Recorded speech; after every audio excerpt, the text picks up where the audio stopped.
یا ایھا الذین آمنوا اجتنبوا کثیرا من الظن، اے ایمان والو زیادہ ظن سے بچو. اور مراد یہاں پر کیا ہے؟ زیادہ سوء ظن سے بچو. حسن ظن کے بارے میں تو حضور کی حدیث ہے کہ حسن ظن جو ہے وہ تو عبادت میں سے ہے. حسن الظن من حسن العبادہ، یہ حضرت ابو ہریرہ سے روایت ہے، اور یہ مسند احمد ابن حنبل میں بھی ہے اور سنن ابی داؤد میں بھی ہے، ان کے حوالے سے مشکات میں بھی ہے. اس اعتبار سے حسن ظن تو مسلمان کا وصف ہے، سب سے حسن ظن رکھو، الا یہ کہ کوئی شخص ثابت کر دے کہ میں حسن ظن کے قابل نہیں ہوں، پھر آئندہ کے لیے محتاط رہیے آپ.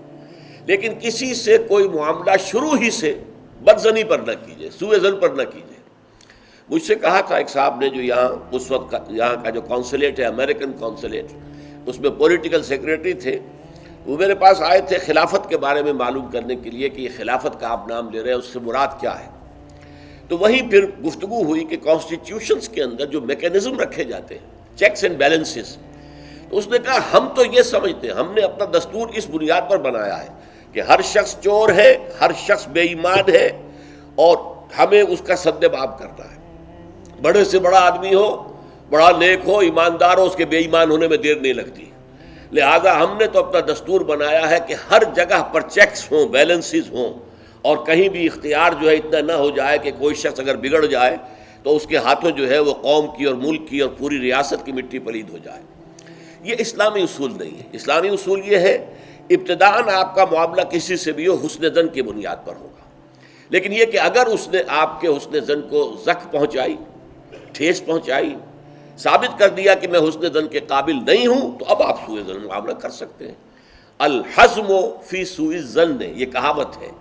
احتیاط اسی میں ہے کہ سوء ظن سے کام لیا جائے، اس لیے کہ آدمی بچنا چاہتا ہے، لیکن جیسا کہ میں نے عرض کیا ابتدا کرنا سوء ظن سے یہ اسلام میں پسندیدہ نہیں ہے.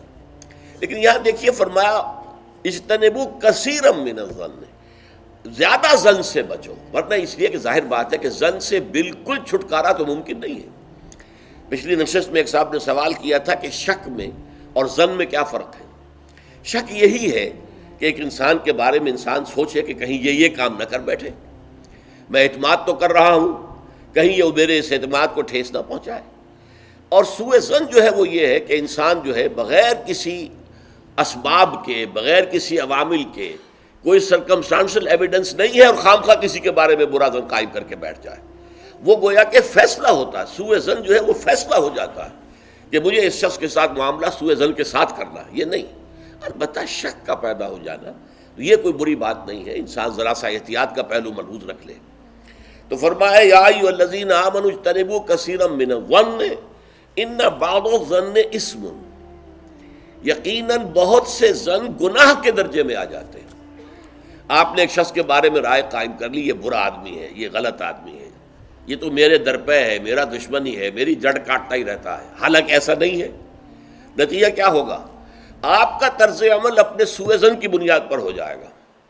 ہر وقت جو ہے آپ کے طرز عمل سے ظاہر ہوگا وہ سارا آپ کے اندر جو بھرا ہوا مواد ہے، اور اس سے ہو سکتا ہے دوسرے شخص کی خامخواہ دل شکنی ہو، اس کے احساسات مجروح ہوں، اور تمہارے حصے میں اللہ کی طرف سے، اللہ کی جانب سے اعمال نامے میں گناہ کا اندراج ہو جائے کہ ایک شخص کے خلاف خامخواہ اس نے سوء ظن کیا، جبکہ اس کے لیے کوئی آثار نہیں تھے، اس کے لیے کوئی بنیاد نہیں تھی.